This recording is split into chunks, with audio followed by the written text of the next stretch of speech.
So Apple M1 MacBooks जो हैं, भले M1 हो या M1 Pro हो, बहुत सारे लोग इंटरेस्टेड हैं अभी भी 2025 में। अब ये प्रो वर्जन है बट ज़्यादा डिफरेंस है नहीं M1 Pro में एंड M1 Air में। तो मैं आपको इस वीडियो में आज ये बताने वाला हूँ कि आप अभी भी 2025 में M1 मैकबुक यूज़ कर सकते हो या नहीं कर सकते हो। तो अभी जो प्राइस है वो 50,000 से लेके 60,000 के बीच में लाई करती है इनकी। मैंने मतलब चेक किया, वैसे आप भी चेक कर सकते हो, लिंक दे रखा है, जाके देख लेना, क्योंकि प्राइजेस डायनामिक है, ऊपर नीचे होती रहती हैं। ठीक है, टैग भी कर रखा है मैंने, feel free to check it out. So considering the price of 50 to 60,000, भाई इनकी बिल्ड क्वालिटी बेस्ट है। मतलब आप विंडोज में कोई सा भी लैपटॉप उठा लो, जो मर्जी लैपटॉप उठा लो, आपको इनसे बेटर बिल्ड क्वालिटी वाला लैपटॉप नहीं मिलेगा। And by build quality I just don't mean the lid और द चेसी, क्योंकि वो दोनों तो मेटल की आपको मिल जाएगी बहुत सारे लैपटॉप्स में।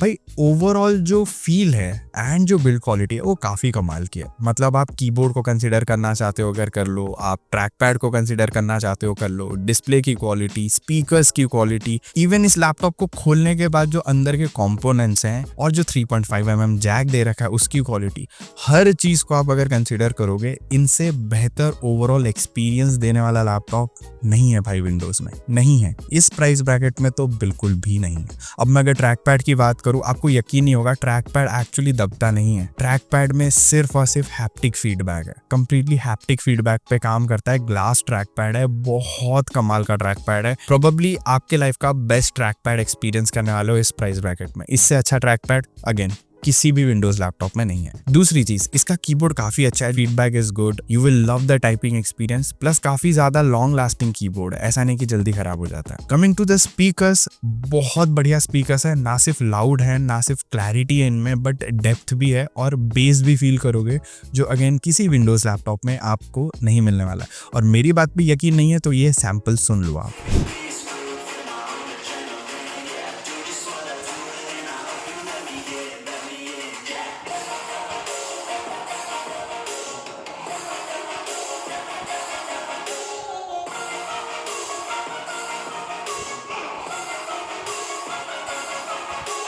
Coming to the 3.5mm Jack, भाई ये नॉर्मल 3.5mm जैक नहीं है। अब आप सोचोगे कि 3.5mm जैक ही तो है, इसमें कौन सी नई टेक्नोलॉजी है। भाई ये जो 3.5mm जैक है ये हाई रेस ऑडियो को सपोर्ट करता है।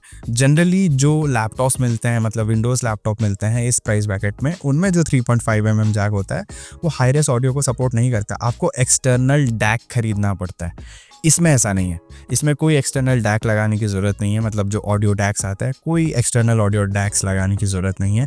आप डायरेक्टली प्लग इन करो ईयरफोन्स, और अगर वो ईयरफोन जो है या हेडफोन जो है वो हाई रेस ऑडियो कोडेक को सपोर्ट करता है, और जो आप गाने वगैरह सुन रहे हो वो भी हाई रेस ऑडियो कोडेक में है, आप डायरेक्टली हाई क्वालिटी की म्यूजिक को एक्सपीरियंस कर सकते हो। उसके बाद एक और चीज़, हिंज की क्वालिटी बहुत अच्छी है, वेट डिस्ट्रीब्यूशन ओवरऑल बहुत बढ़िया है, एंड साथ ही में इसका जो वेब कैम है तो 720p का, लेकिन उसकी क्वालिटी काफ़ी अच्छी है। मतलब आप डायरेक्टली अगर कंपेयर करोगे विंडोज़ लैपटॉप के 720p कैमरा के साथ, इवन 1080p कैमरा के साथ, आपको इसकी क्वालिटी बेटर लगेगी, ना सिर्फ वीडियो की बट माइक की भी। बाकी ये रहा सैम्पल, आप खुद ही चेकआउट कर लो। Hi guys, so this is a test video. Right now I'm inside my room, the normal lights are on, the fan is off, and you can easily check how the audio quality is and the video quality is. This is in the 720p resolution and not the full HD one, because this camera does not support full HD. अब आप में से बहुत लोग सोचोगे क्या सही में ये इतना ज़्यादा परफेक्ट लैपटॉप है। वेल नहीं, इसके लेफ्ट साइड में अगर आप देखोगे आपको दो टाइप सी पोर्ट मिल जाते हैं। ठीक है, थंडरबोल्ट पोर्ट हैं, चार्जिंग पोर्ट हैं, मतलब सब कुछ हैंडल कर लेते हैं। बट ये सिर्फ दो ही पोर्ट्स हैं, आपको एक एक्सटर्नल अडेप्टर यूज़ करना ही पड़ेगा, वरना कार्ड आप रीड नहीं कर सकते। मतलब डेटा ट्रांसफ़र अगर करना है डिफिकल्टी हो जाएगी आपको। Plus type A ports missing है, उसके लिए भी अगेन आपको एक्सटर्नल अडेप्टर चाहिए होगा। तो मैं तो एक्सटर्नल अडेप्टर यूज़ कर रहा हूँ, मैंने इनका भी लिंक दे रखा है, आप जाके चेकआउट कर सकते हो। मैं MSI का यूज़ करता हूँ, काफ़ी बढ़िया काम करते हैं। और एक और कमी जो मुझे इनमें लगती है, दैट इज़ ये दोनों ही टाइप सी पोर्ट बहुत ही आसपास हैं। आप अगर दो टाइप सी डिवाइसेस इनमें कनेक्ट करते हो तो थोड़ी डिफिकल्टी होती है। और हाँ, MacBook M1 Air and M1 Pro में एक और डिफरेंस आ जाता है, दैट इज़ M1 Pro में आपको फ़ैन मिल जाता है, सिंगल फ़ैन, एंड जो M1 है उसमें कोई फ़ैन फ़ैन नहीं है। But at the same time जो प्रो सीरीज़ में फ़ैन आता है वो हर टाइम ऑन नहीं होता है, मतलब हर टाइम नहीं चलता रहता है, और बहुत ही रेयर सिनेरियो में वो किक इन करता है। मतलब बहुत ही कम इंस्टेंसेस होंगे जहाँ पे वो चलना शुरू होगा। तो आप मान के चलो कि फ़ैन हो ना हो, ये इतना एफिशिएंट सिस्टम है कि इसको फ़ैन की ज़रूरत नहीं पड़ती। अगर आप एसी वाले रूम में बैठ के काम कर रहे हो फिर तो आप मान के चलो कि फ़ैन की ज़रूरत नहीं पड़ने वाली आपको। और एक और चीज़ मैं आपको बता दूं जो शायद ही आपको कोई और बताएगा, विंडोज़ लैपटॉप जब आप प्रोलॉन्ग पीरियड तक यूज़ करते हो ना, तो आप जब उस लैपटॉप के निचले वाले हिस्से को खोलोगे एंड अंदर के कंपोनेंट्स को देखोगे तो धूल काफ़ी ज़्यादा जम चुकी होती है। अगर फ़ैन है उस विंडोज़ लैपटॉप में तो फ़ैन पे भी काफ़ी ज़्यादा धूल मिट्टी जम चुकी होती है। मिट्टी तो नहीं एग्जैक्टली बट धूल जम चुकी होती है। इनमें ऐसा नहीं होता इजीली। ये इतना टाइटली एनक्लोज सिस्टम है कि इसके अंदर हवा जा सकती है बट धूल इतनी इजीली नहीं जाती है। मैंने इसको खोल के देखा था, मैं इसको 5 साल से यूज़ कर रहा हूँ और अंदर बहुत कम धूल थी, मतलब ना के बराबर। तो ये चीज़ एक्सपीरियंस से बता रहा हूँ कि ये भी बहुत बड़ी चीज़ होती है, बहुत अच्छी चीज़ होती है जो आपको मैकबुक में मिलेगी एंड आपको विंडोज़ लैपटॉप में नहीं मिलेगी। अब अगर मैं डिस्प्ले की बात करूँ, डिस्प्ले इसकी बहुत बढ़िया है। आपको रेजोल्यूशन शायद यहाँ या यहाँ कहीं दिख रहा होगा, इतना रेजोल्यूशन मिल जाता है both M1 and M1 Pro में। डिस्प्ले की क्वालिटी भाई बहुत ही नेक्स्ट लेवल है, टॉप नॉच डिस्प्ले है। एक कमी है कि ग्लॉसी डिस्प्ले है, तो आपको जो एंगल है वो थोड़ा सेट करना पड़ेगा ताकि आपको बेटर एक्सपीरियंस मिल सके। लेकिन M1 एंड M1 Pro में 100 निट्स का फर्क भी है। M1 Pro 500 निट्स के साथ आता है, M1 400 निट्स के साथ आता है। लेकिन